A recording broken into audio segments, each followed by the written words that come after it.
Assalamualaikum warahmatullahi wabarakatuh. Kami dari kelompok 9 akan mempresentasikan hasil dari PPT kami, yaitu penyusunan langkah-langkah pembelajaran.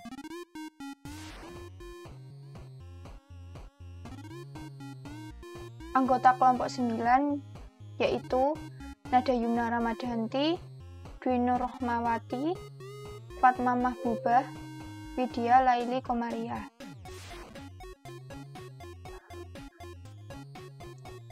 Konsep dasar langkah pembelajaran. Belajar merupakan aktivitas yang disengaja yang dilakukan oleh individu agar terjadi perubahan kemampuan diri. Belajar dapat dipandang sebagai proses yang diarahkan kepada tujuan dan proses berbuat melalui berbagai pengalaman. Unsur pokok konsep dasar dalam pembelajaran. 1. Proses.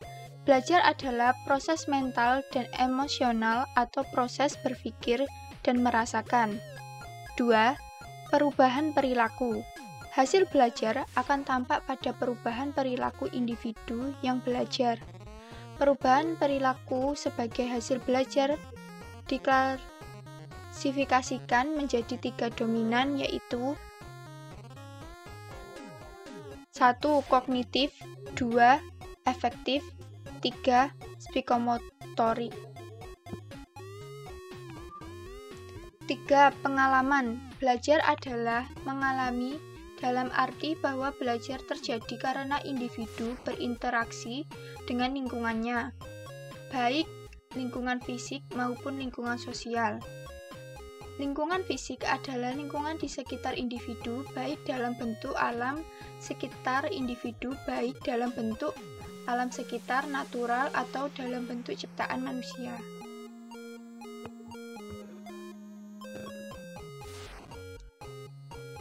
Kriteria langkah pembelajaran. Ada beberapa hal yang perlu diperhatikan sebelum menyusun langkah-langkah pembelajaran, yaitu mengidentifikasi faktor pendukung dan penghambat,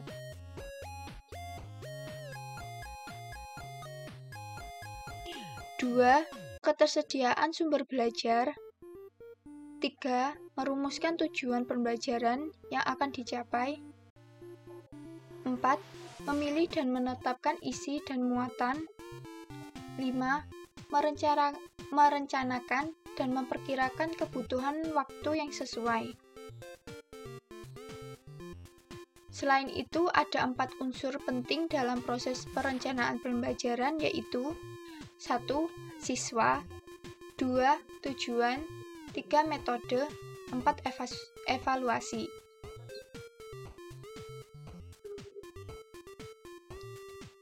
Beberapa nilai perencanaan yang dapat dijadikan sebagai kriteria penyusunan perencanaan.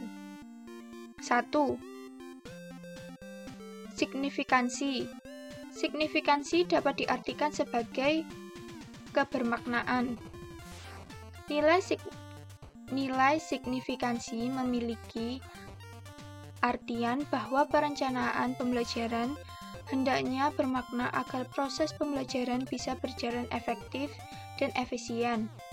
2. Relevan. Relevan artinya sesuai.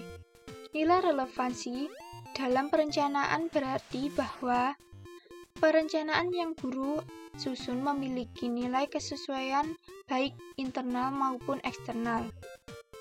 3. Kepastian. Nilai kepastian mempunyai makna bahwa dalam perencanaan pembelajaran yang berfungsi sebagai pedoman dalam pembelajaran tidak lagi memuat alternatif-alternatif yang dipilih, akan tetapi berisi langkah-langkah pasti yang dapat dilakukan secara sistematis. 4. Adaptabilitas. Perencanaan pembelajaran yang disusun hendaknya bersifat lentur dan tidak kaku. 5. Pembelajaran harus bersifat sederhana. Pembelajaran harus bersifat sederhana, artinya mudah diterjemahkan dan mudah diimplementasikan. Perencanaan yang rumit dan sulit untuk diimplementasikan tidak akan berfungsi sebagai pedoman untuk guru dalam pengolahan pembelajaran. 6. Prediktif. Perencanaan pembelajaran yang baik harus memiliki daya ramal yang kuat. Artinya, perencanaan dapat menggambarkan apa yang akan terjadi seandainya.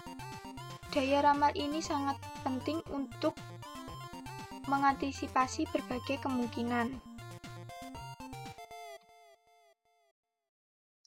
Tahapan dan ruang lingkup tahapan pembelajaran. Kegiatan belajar juga berupa perkembangan mental yang didorong oleh tindak pendidikan atau guru. Dengan kata lain, belajar ada kaitannya dengan usaha atau rekayasa guru. Dari segi siswa, belajar yang dialaminya sesuai dengan pertumbuhan jasmani dan perkembangan mental akan menghasilkan hasil belajar yang baik.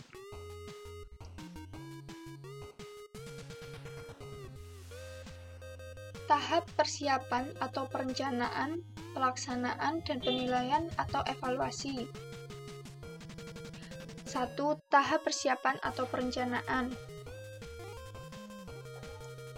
Persiapan atau perencanaan adalah tahap awal yang harus dilalui oleh guru dalam pembelajaran. Pada tahap ini, guru mempersiapkan segala sesuatu agar pembelajaran yang akan dilaksanakan dapat berjalan secara efektif dan efisien. 2. Tahap pelaksanaan.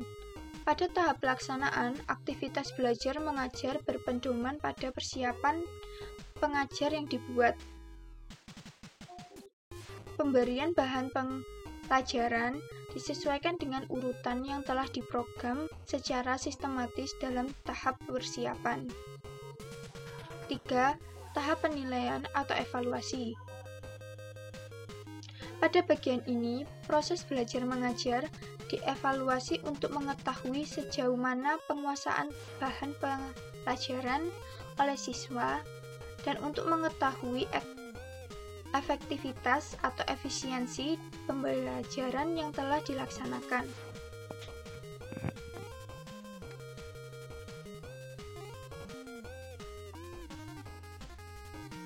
Bentuk-bentuk evaluasi terhadap siswa. 1. Evaluasi bahwa siswa telah menyelesaikan seperangkat program yang diberikan. 2. Ujian tertulis. 3. Ujian lisan. 4. Ujian memilih alternatif dari berbagai kemungkinan. 5. Ujian memilih alternatif dari 2 kemungkinan benar atau salah. 6. Ujian penampilan.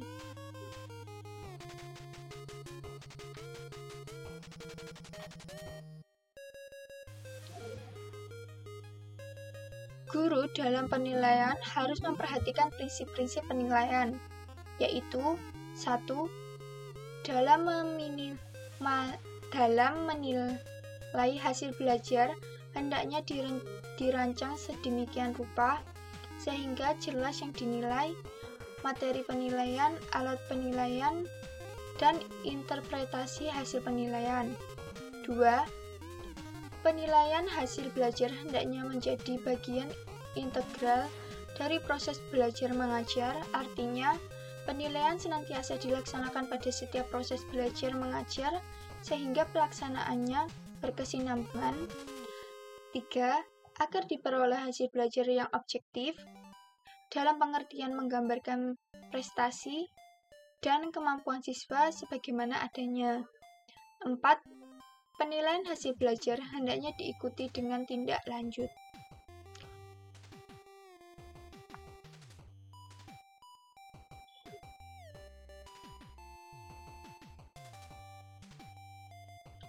Strategi penyusunan tahap pembelajaran. Strategi dapat diartikan sebagai suatu tindakan penyesuaian untuk mencapai suatu tujuan. Secara prinsip, kegiatan pembelajaran merupakan proses pendidikan yang yang memberikan kesempatan kepada peserta didik untuk mengembangkan potensi menjadi kemampuan yang semakin meningkat dalam sikap, pengetahuan, dan keterampilan.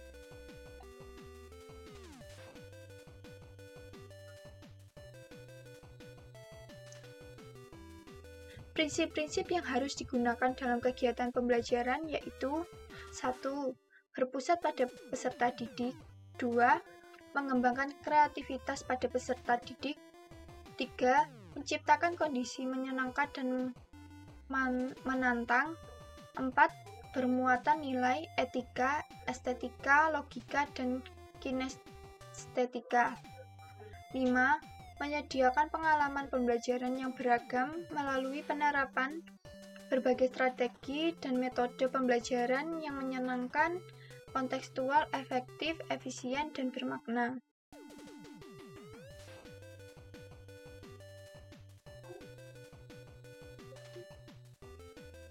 Susunan langkah-langkah standar dalam proses pembelajaran yaitu 1. Langkah-langkah pembelajaran pendahuluan atau awal.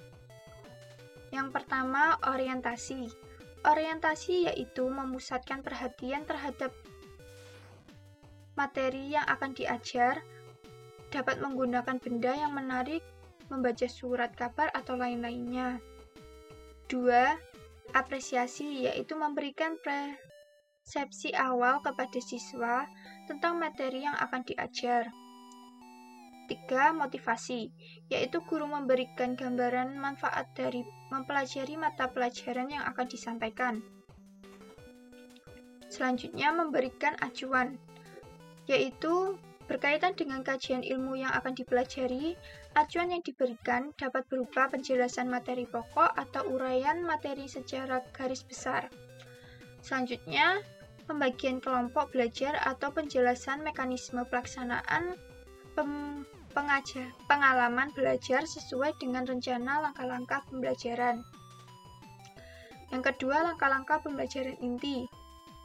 Kegiatan inti merupakan proses pemberian pembelajaran sesuai dengan kompetensi dasar yang hendak dicapai. Kegiatan inti harus dirinci sedemikian rupa agar siswa dapat memahami kompetensi dasar yang akan dicapai. Selanjutnya, langkah-langkah pembelajaran akhir atau penutup. Penutup merupakan kegiatan akhir pembelajaran. Menutup pembelajaran tidak hanya sekedar mengakhiri pembelajaran dengan salam, tetapi memberikan penekanan, penguatan, dan kesimpulan terhadap apa yang telah dicapai. Sekian presentasi dari kelompok kami. Jika ada salah kata, kami mohon maaf. Terima kasih. Wassalamualaikum warahmatullahi wabarakatuh.